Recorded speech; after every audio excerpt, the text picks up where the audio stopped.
अनंतनाग एक ऐतिहासिक महत्व रखने वाला जगह है। पूरे भारत में लोग अनंतनाग को जानते हैं। यहाँ की अमरनाथ जी की गुफा के दर्शन के लिए हजारों लोग इधर से आते हैं, दर्शन लेकर चले जाते हैं और ये धार्मिक एकता का जगह है। और जिस जगह एकता रखने का है उस जगह आज बीजेपी यहाँ पर लोगों को तोड़ फोड़ के और लोगों को अलग करके हिंदू और मुसलमानों को बांटने की कोशिश जो कर रही है बीजेपी, वो जिंदगी में कभी भी कामयाब नहीं होगी। हम सब लोग एक है, एक रहेंगे। ऐसे हजार बीजेपी के कार्यकर्ता, आरएसएस के कार्यकर्ता आएंगे, बोलेंगे, लेकिन यहाँ के लोग झुकने वाले नहीं है। और कांग्रेस पार्टी यहाँ लोगों के साथ है और यहाँ के जम्मू कश्मीर के साथ हम जुड़े हुए हैं। भाइयों, राहुल जी सबसे बड़ी यात्रा उन्होंने निकाली।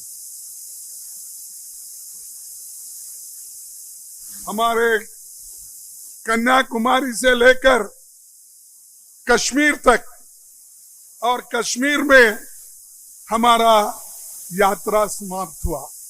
भारत जोड़ो यात्रा, जिसमें मैं भी शामिल था, फारूक अब्दुल्ला साहब शामिल थे, ऑल पार्टी के लोग, इंडिया गठबंधन के लोग भी इसमें शामिल थे। सभी ने इसमें हिस्सा लिया और उसको बहुत यहाँ पर कामयाबी मिली।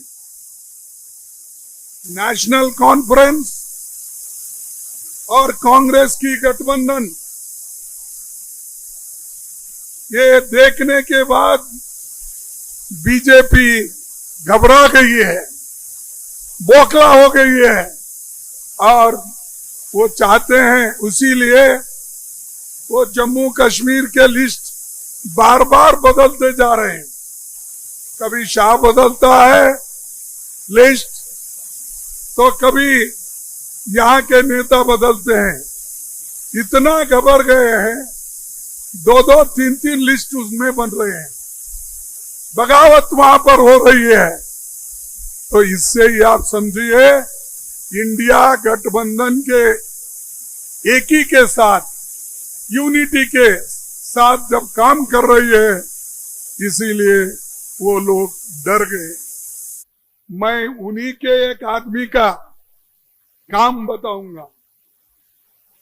यहाँ के जो पूर्व गवर्नर थे सत्यपाल मलिक, यहाँ पर मालूम होगा, उन्होंने कहा बीमार होने और 3-4 दिनों से अस्पताल में भर्ती होने के बावजूद मैंने जिन लोगों पर सैकड़ों करोड़ों के भ्रष्टाचार का आरोप लगाया है, उनकी जांच करने के बजाय सरकारी एजेंसियों की तानाशाही आदेश के तहत मेरे घर पे छापे मारे।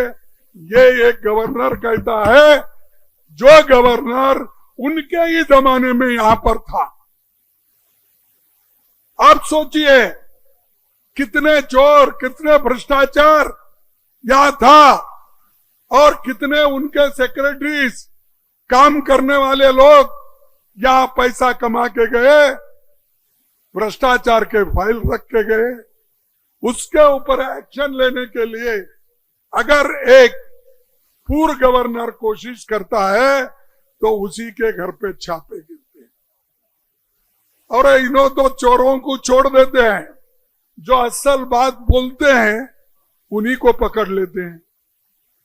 हमारे पास एक कहावत है कि चोर से चोर, ऊपर से क्या, सीना चोरी।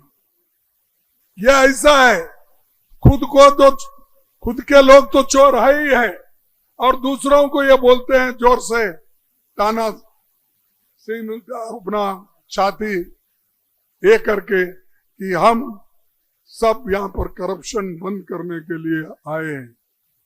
भाइयों, मैं आपसे यही करने वाला हूं कि ये लोग सीबीआई, ईडी, सीबीसी ऐसे चीजों का इस्तेमाल करके सबको डरा डरा के हमारे कार्यकर्ताओं को घर में बिठा रही। कन्याकुमारी से लेकर कश्मीर तक और उधर मणिपुर से लेकर गुजरात तक सभी कार्यकर्ताओं को डराना। फिर भी गठबंधन वाले लोग डरे नहीं। आज माइनॉरिटी गवर्नमेंट है, मोदी की संपूर्ण गवर्नमेंट नहीं है, फुल फ्लेज्ड गवर्नमेंट नहीं है। इसकी एक टांग तो टूट गई है, वो टांग टीडीपी और हमारे नीतीश कुमार एक हाथ दिया, टीडीपी ने एक टांग दिया, उसके बल पे वो चल रहे। हाँ, तो ये ऐसे लोग हैं। फिर भी मेरी सरकार मजबूत है। देखो, पहले तो बोलते थे 400 बार, इस बार 400 बार। कहां गए भाई तेरे 400 बार? 240 पे आया। अगर हम सिर्फ 20 सीट लेते तो ये सब लोग जेल में रहते थे, ये सब लोग जेल में रहते थे और रहने के काबिल है।